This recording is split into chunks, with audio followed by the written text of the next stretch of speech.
إلى روح شيخنا عليك عبد الرحيم أحمد وشيخنا عليك ميمون زبير وشيخنا عليك معروف زبير وشيخنا عليك عبد الملك لقاني منان وشيخنا وأبينا عليك محمد جواهر أن الله يغفر لهم ويرحمهم ويعلي درجاتهم في الجنة وينفعنا بأسرارهم وأنوارهم وعلومهم في الدين والدنيا والآخرة. الفاتحة. أعوذ بالله من الشيطان الرجيم. بسم الله الرحمن الرحيم. الحمد لله رب العالمين الرحمن الرحيم مالك يوم الدين إياك نعبد وإياك نستعين اهدنا الصراط المستقيم صراط الذين أنعمت عليهم غير المغضوب عليهم ولا الضالين آمين. Bismillahirrahmanirrahim. Nawaitu ta'alluma wa ta'alim wa tadzakkura wa tadhkir wa naf'a wal intifa' wal ifada wal istifadah wal hatha ala tamassuk bi kitabillah wa sunnati rasulih sallallahu alaihi wasallam wa du'a ilal huda dalala alal khair ibtigha wajhillah wa maradati wa qurbi wa thawabih. Tambihun ai hadza tegese utawi iki iku ana pepeling siji utawi iki iku tambihun iku ana pepeling siji. Yusannu disunahake apa al jahru banterno bil qiraati kelawan bacaan Fatihah, bacaan surat kanggo sapa li ghairi makmumin kedue liyane makmum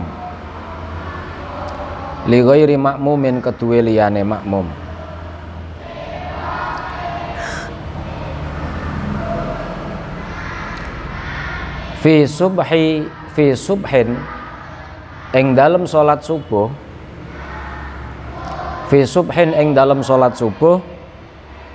wa ulayayil isya'aini lan rong rakaat pertamane maghrib lan isya. Wa ulayayil isya'aini lan rong rakaat pertamane maghrib lan isya.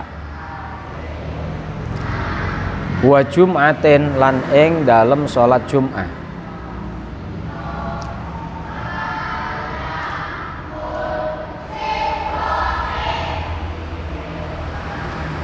Wa fima lan ing dalem salat yukdo ingkang dikadani apa ma uliya diqadani baina ghurubi syamsi ing dalem antarane surupe srengenge wa tulu'iha lan mleteke syams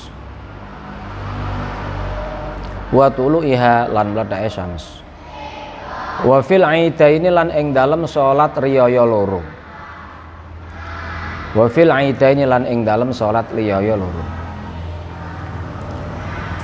Kala ngendika sapa Syekhuna guru kita Ibnu Hajar walau qadaan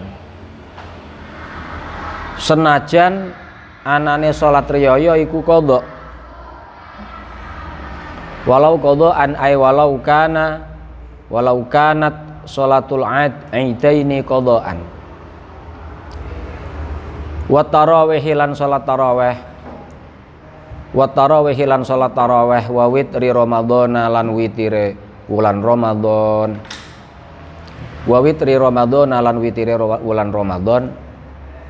wa khusufil qamari lan salat grahana rembulan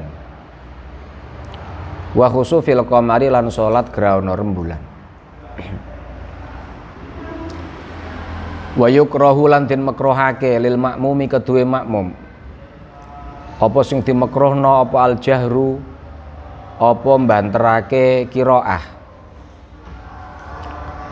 wa yukrahu lan den makruhna lil makmumi kedue makmum apa al jahru mbanterake qiraah mbanterake bacaane. Kenapa kok dimakruhna? Mergo linahyi krana anane larangan anhu saking jahri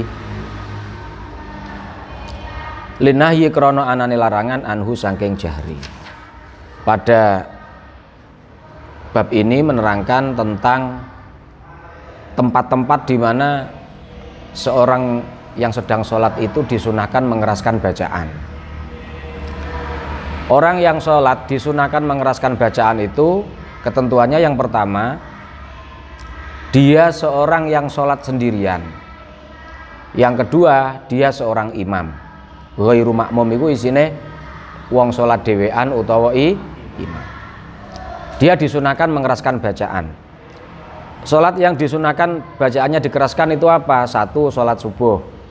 2. Salat maghrib dan isya di 2 rakaat pertama. Rakaat pertama, rakaat kedua maghrib dan isya. Kemudian salat Jum'ah. Kemudian salat-salat yang dikodoni tengah malam, antara yang dikodoni pada waktu malam hari, antara terbenamnya matahari sampai terbitnya matahari atau terbitnya fajar. Meskipun itu sholat siriyah, misalnya begini, kamu punya utang sholat asar, tapi kamu membayarnya setelah maghrib atau setelah isya, ya kamu membacanya ya sunnah keras di rakaat pertama dan keduanya. Jadi walau kanat as-sholatu sholat yang dikodoi, as-sholatu itu sholatnya siriyah, tetap disunahkan mengeraskan bacaan. Berarti yang dipandang itu bukan sholatnya, tapi tempatnya. Tempatnya bengi malam. Sunnah mengeraskan bacaan ini meskipun kamu khawatir nanti riya, khawatir pamer bacaanmu fasih atau bacaanmu suaranya enak misalnya. Meskipun kamu khawatir terjadi seperti itu tetap disunahkan. Nah, soal nanti realitanya riya atau tidak ya terserah kamu. Nek kepengen ganjarane ora ilang ya aja riya, lah ngoten. Nek kepengen ana ganjarane ya aja riya kan ngoten. Artinya kita sebelum melakukan membaca dengan keras itu kan kadang ada kekhawatiran kok gek riya, gek pamer. Meskipun ada kekhawatiran itu tetap disunahkan. Loh, kenapa kok gitu? Sebab gini, yang dipandang itu keutamaan malam itu tempat untuk bermunajat kepada Allah, tempat untuk berbisik-bisik kepada Allah, ya. As-samar itu apa? Perbincangan pada waktu malam, jagong bengi samar. Mula ana kitab sing ngene Ahlal Musamarah yang ngarang Mbah Ki Fadl. Ahlal Musamarah, perbincangan malam yang termanis. Gitu. Kitab Ahlal Musamarah. Mbah Fadl menceritakan tentang sejarah tanah Jawa. Awit sangka sadurunge Wali Songo, awit sangka zaman Mojopahit, sampai Wali Songo. Biyen aku ngaji kitab Ahlal Musamarah, saya ngaji putune Mbah Dol. Gus Solah. Saniki dipundhut mantu Kiai Sadid nang Kencong gitu. Gus Solah dhisik ya sak liting, sak dhuwure Gus Bahak deh pondok. Sebelumnya Gus Bahak kurunnya. Lah Gus Solah pas perainan mulut pernah ngorek itu Ahlal Musamarah kitabnya mbahnya. Lah kebetulan pas aku nggak mulai, jadi melok kilatan. Malam itu adalah as-samar. Samar itu tempat berbisik-bisik dengan Allah Subhanahu wa taala. Makanya biar keras suaranya. Jadi enggak masalah, enggak peduli apakah khawatir riya atau enggak. Tetap disunahkan dikeraskan bacaan. Meskipun itu sholat yang diqodoi dan sholatnya sholat siriyah, tapi kamu ngodoinya di waktu malam. Termasuk juga sholat hari raya. Meskipun qodho. Sholat hari raya meskipun qodho. Sholat taraweh, sholat witir Ramadan, sholat gerhana rembulan. Ini bagi orang yang sholat sendirian atau bagi imam. Kalau makmum itu malah makruh. Kenapa? Karena ada larangan. Okay? Ada larangan mengeraskan bacaan di belakang imam. Mula misalnya tenggen masalah takbiratul ihram mengenane. Syarat saya takbiratul ihram itu yang penting dirinya kan mendengar. Jadi yang penting bersuara tapi cukup didengar oleh diri sendiri. Misalnya Allahu Akbar. Lirih kan wis krungu awake dhewe. Enggak harus keras. Kecuali amin ya. Ini yang dibahas itu qiraah. Entah itu qiraatul Fatihah atau qiraatus surah yang dibahas mengeraskan bacaannya. Bon. Wala yajharulan ora kena banterno sapa musallin wong kang salat. Wa ghairuhu lan liyane musolli. Dilarang orang yang sholat mengeraskan bacaan, termasuk juga selain orang yang sholat. Contohnya siapa? Contohnya orang yang membaca Quran, atau orang yang sedang ngaji, atau orang yang sedang mengajar.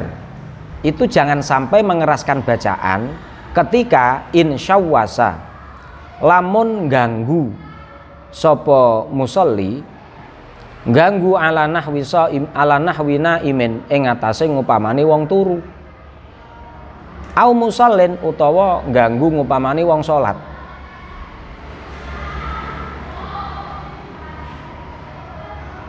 Fayukrahu maka dimakruhna apa taswish, apa syawasa, apa insyawasa,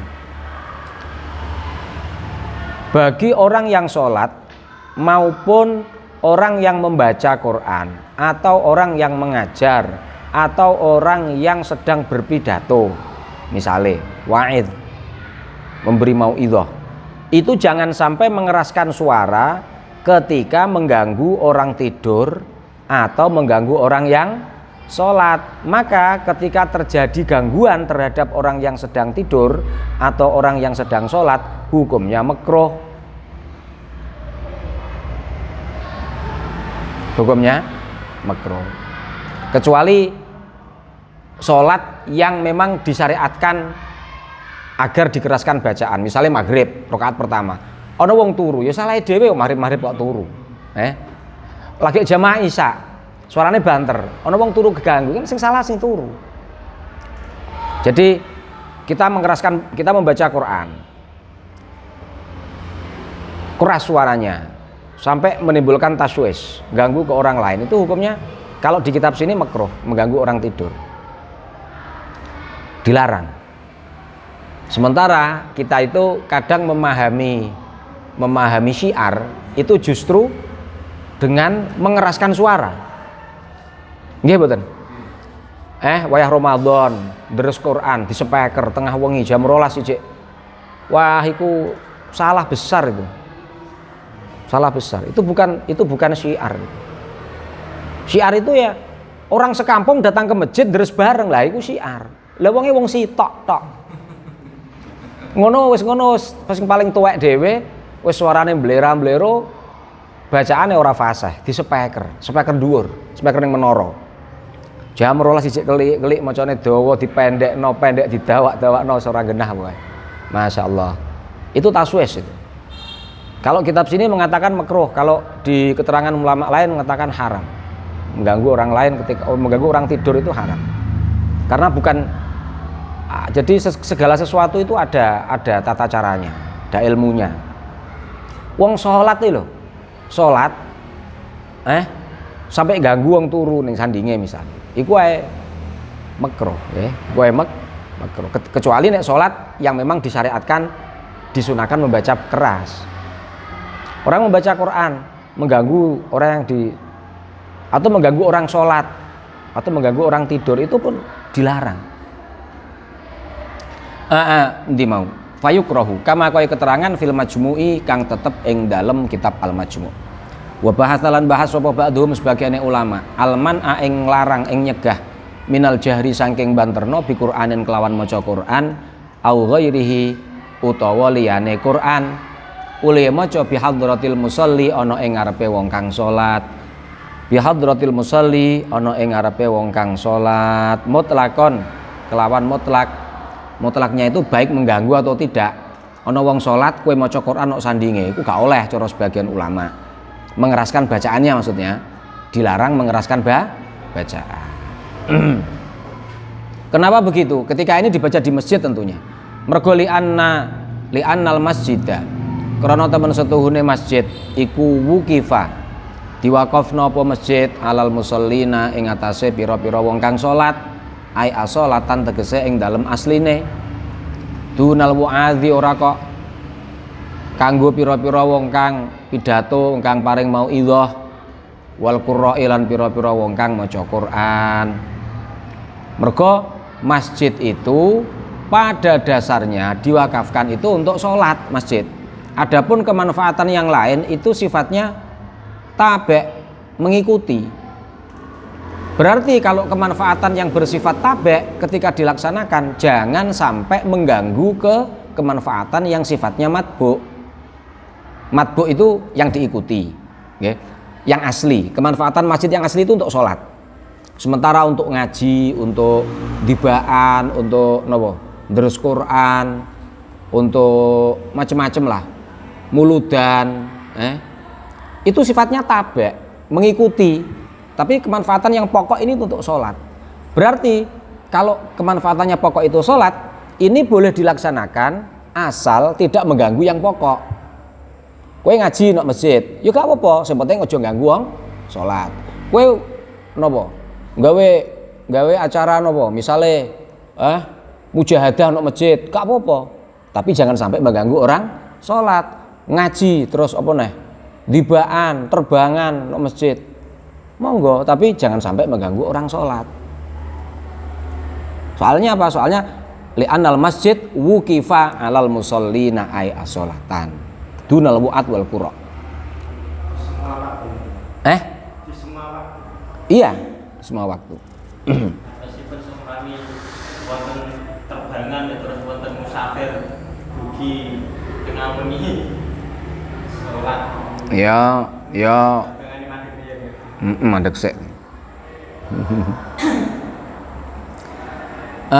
Pundi wau? Kula teruske nggih. Wa yatawassatu lan tengah-tengah sapa musolli bainal jahri ing dalem antarane banter wal israri lan lirih fin nawafil ing dalem pira-pira salat sunnah al mutlaqati ingkang mutlak lailan ing dalem wengi pun wa sunnah lan den sunahake limun faridin kedhe wong kang salat ijen wa imamin lan imam wa makmumin lan makmum apa takbirun apa takbir fi kulli khafdin ing dalem saben-saben mudhun wa raf'in lan tangi lil itibai krana anut Kanjeng Nabi Muhammad fi kulli khafdin ing dalem saben-saben mudhun wa raf'in lan tangi lil itiba la fi raf'in ora ing dalem tangi min ruku'in saking rukuk. Nek saka rukuk aja takbir, terus kepiye? Bal yarfa'u balik ngangkat sapa musolli minhu saking rukuk qailan hale wong kang ngucap sami Allahu liman hamidah. Sami'a. Mireng sapa Allah liman maring wong hamidah kang muji sapa man hu ing Allah.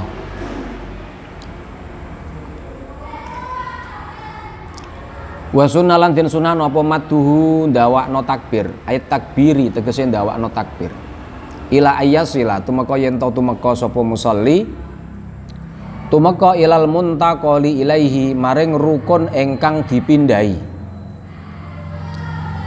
ila ayyasila tumeka maring yen to tumeka sapa musolli ilal muntaqali ilaih maring rukun ingkang dipindhahi. Wa in fasola senajan to misah sapa musolli bijal satil istirahati kelawan lungguh istirahat. Jadi misalnya kamu mau ruko mau sujud Allahu Akbar muni bar iku pas bathuke nemplek nang nggon sujud. Lagi arep sujud mulai Allahu Akbar. Jadi takbir itu dipanjangkan sampai kita berada di rukun yang mau kita kerjakan. Misalnya bangun dari sujud, mau berdiri melakukan rakaat kedua, sama bangun dari sujud Allahu Akbar, lagi ngadeg jejeg lagi selesai takbirnya, itu sunnah. Meskipun dipisah duduk istirahat itu duduk sebentar setelah sujud kedua dan sebelum berdiri melakukan rakaat kedua atau rakaat keempat. Lunggus dulu, itu tetap Allahu Akbar. Wa sunnalan tin sunnah napa jahrun banter nabi kelawan takbir, ai bit takbir tegese kelawan takbir. Lil intiqali krana pindah.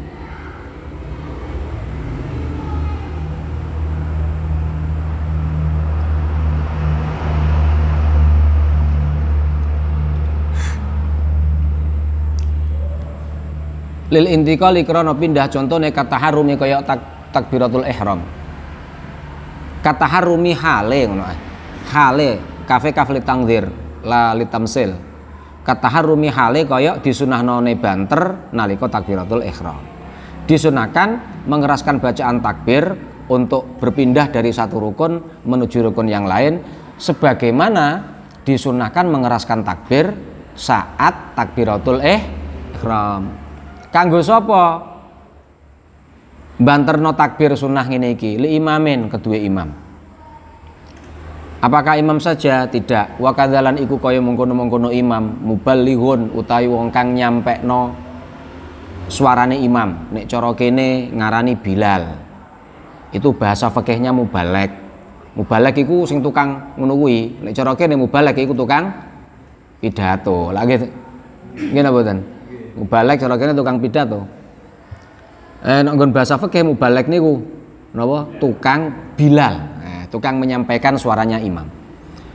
Begitu juga mubalig atau Bilal disunahkan mengeraskan bacaan. Bilal ini disunahkan ikhtija ingkang dibutuhno sapa ilaihi mubalig. Nek memang dibutuhkan. Kenapa dibutuhkan? Karena jamaahnya banyak, masjidnya luas. Kalau tidak ada mubalignya nanti makmum yang di belakang tidak dengar. Lah saiki mubalig digenti speaker. Dadi wis gak dibutuhno saiki. Lakin innawa, tetapi ini lamun niat sapa mubalig adzikra ing dzikir awal isma'a utawa dzikir sartane aweh rungu. Lakin innawa, tetapi nalikane niat sapa mubalig adzikra ing dzikir awal isma'a utawa niat dzikir plus aweh rungu maring para makmum. Wa illa lamun ora innawa adzikra awal isma, tegese niat isma fakot, niat memberitahu kepada makmum agar makmum mengetahui gerakan imam, yo batolat moko batal apa salatuhu, salate mubalig. Jadi hati-hati jadi Bilal iku. Jadi imam Allahu Akbar memang satu memang dibutuhkan. Nek kira-kira suarane imam wis keras, yo gak usah. Terus mubalig ini harus niat salah satu dari dua. Yang pertama, dia mengeraskan suara itu niatnya zikir saja atau zikir plus isma ilal makmumin, memperdengarkan suaranya dia kepada para makmum sebagai tanda perpindahan gerakan imam. Jadi niatnya zikir saja atau zikir plus isma. Nek dia tidak niat ini, tidak niat salah satu dari dua ini, berarti nopo? Niat isma fakot, hanya isma saja, sholatnya batal dia. Lu ngopo kok sholat kok kondo-kondoring wong? Sholat berarti kan talaub bil ibadah, main-main dengan ibadah. Padahal talaub bil ibadah niku nopo? Yubtilul ibadah, main-main saat ibadah itu membatalkan ibadah. Alasannya itu. Kama kaya keterangan kala kang ngendikakno sapa syekhuna guru kita Ibnu Hajar fi Syarhil Minhaj ing dalam Syarhil Minhaj. Kala ngendika sapa ba'dhum sebagian ulama, inna tabligha temen setuhune gawe Bilal, setuhune niki nyampekno suarane imam iku bid'atun, iku bid'ah munkaratun ingkang mungkarah. Bittifaqil a'immatil arba'ati kelawan kesepakatane imam papat. Dianggep bid'ah ngene iki mau haitsu balagha ing dalem sekirane wis bisa tumeka. Haitsu balagha ing dalem sekirane wis bisa tumeka al makmumina ing para makmum apa sing tumeka apa sautul imami apa suarane imam. Maka hati-hati, ada masjid, ada musola, kok di situ ada Bilalnya, ada mubalignya, hati-hati. Kalau suaranya imam itu pelan, satu, kedua jamaahnya banyak, kalau misalnya tidak dibantu mengeraskan suara, jamaah yang di belakang tidak mengetahui pergerakannya imam sehingga menjadikan sholatnya kacau, maka beri mubalig, beri Bilal nggak apa-apa, tapi Bilalnya harus digeladi ben gak batal sholatnya dene mesakne to. Wis ngoyo-ngoyo nulung wong malah salate dhek dhewe napa? Batal. Gara-gara salah niat. Nggih. Niate napa? Niate isma tok wau. Memperdengarkan suara agar makmum yang di belakang itu tahu gerakannya imam. Padahal itu membatalkan sholat kalau diniati itu saja. Paling tidak diniati itu plus ono niat dzikir lah. Yo niat dzikir. Allahu Akbar kan yo takbir kan yo dzikir. Atau niat paling aman niat dzikir gitu saja. Tapi yo kok angel yo niat dzikir tok yo. Nyatane dhek nyatane dhek kan memperdengarkan suaranya ke makmum. Termasuk mengingatkan imam itu. Kemarin sudah itu kalau masalah mengingatkan ya sama mengingatkan imam ketika imam keliru bacaan itu kan niatnya satu harus niat qiraah, niat membaca. Kalau dia niatnya itu mengingatkan saja, nek membaca plus mengingatkan tidak apa-apa. Tapi nek membaca tok tidak apa-apa, membaca plus mengingatkan tidak apa-apa. Tapi kalau mengingatkan saja, nah itu batal sholatnya dia. Sama dengan ini, mubalek pun sama. Dia niatnya zikir fakot, zikir saja, sholatnya aman. Zikir plus memperdengarkan suaranya ke makmum, sholatnya aman. Tapi kalau nopo isma tok, memperdengarkan tok yo mesane. Makanya pihak nazir atau takmir masjid itu harus jeli. Lah nek jamaah terimane cuma wong 2 larik, 3 larik maksimal. Ya enggak perlulah dikasih nopo? Dikasih mubalek. Lebih-lebih masjidnya nok jero. Nah, jero kan biasanya kan adem apa? Tidak ada gangguan suara dari luar. Ini masjid kok ngene iki, masjid pinggir dalan ngene iki ya repot memang. Gak krungu temenan. Mungkin biyen-biyen cek krungu lah. Saiki bareng zamane saya modern, dalane ombo, diaspal alus, motore akeh. Wis ngono. Ning kono dadi tempat wisata saiki. Ya apa? Ning pinggir laut kono. Walah wis ngono knalpote dijeblong, ora krungu tenan. Makanya mubalek diperlukan. Lah cuma kan mubalek itu kan mubalek itu satu diperlukan ketika kondisinya seperti itu. Kedua, sisi mubaleknya juga harus digeladi, dikasih tahu. Ora kok dijarno terus sak penake dhewe. Mesakne dekne engko. Dekne ngono terus salate lak batal terus mesakne. Harus yang prihatin itu harus nadirnya atau takmirnya. Kang, sampeyan niku mubalek wis ngerti carane, wis ngerti ngilmune dadi Bilal apa urung? Wis ngerti ngilmune, gak ngerti ngilmune mesakne nggih. Nggih to? Lah batal terus salate mangke. Nah, sing prihatin niku memang kudu kiyaine. Kiyaine sing prihatin ngandani. Mun. Makanya kalau memang dibutuhkan tidak bid'ah. Tidak bid'ah mungkaroh. Yo bid'ah, tapi napa? Ghairu mungkaroh. Hasanah lah paling ora nulung makmum nggih. Nah tapi nek gak dibutuhkan suarane imam lho wis krungu, wis tekan makmum. Mergo masjidnya di dalam kampung, tidak terdengar gemuruh kendaraan lewat, suaranya imam keras. Terus apa lagi? Jamaahnya cuma 1 baris, kadang sak baris ora kebak. Nggih to? Sing jamaah iku ndeke, anake karo bojone, karo mertuane. Liyane wis ora ono. Ya ngapain bikin mubalek? Bid'ah mungkaroh. Sekali kalau suara imam sudah didengar oleh makmum ya tidak perlu. Lah sekarang suara imam bisa didengar makmum itu kemungkinannya kalau di desa, di masjid-masjid di dalam kampung bisa seperti itu. Kalau masjid di kota karena imam memakai mikrofon, memakai pengeras suara. Sehingga mubalek tidak diperlukan lagi. Jadi lam yuhtaj ilal mubalek. Kalau seperti itu ya nggak perlu dipasang. Kalau memaksakan diri dipasang berarti bagian dari bid'ah mungkar. Pun wa kuriha lan dimekrono apa jahr ail jahru tegese banterno bihi kelawan takbir li ghairi kedue liyane imam min munfaridin nyatane wong kang salat ijen wa makmumin lan makmum. Mengeraskan bacaan takbir itu hanya bagi imam, hanya bagi imam. Selain imam tidak disunahkan, bahkan makruh mengeraskan takbir. Siapa selain imam? Orang yang sholat sendirian maupun makmum. Wa khamisu harukuun bin hinain. Ini sedelok mawon nggih, ngaji nek kampung. Wallahu a'lam. Al-Fatihah. Rahimahullah maliki yaumiddin. Iyyaka na'budu wa iyyaka nasta'in. Shiratal ladzina an'amta 'alaihim ghairil maghdubi 'alaihim.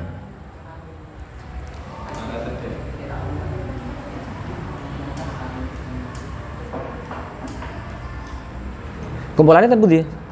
Ngaji.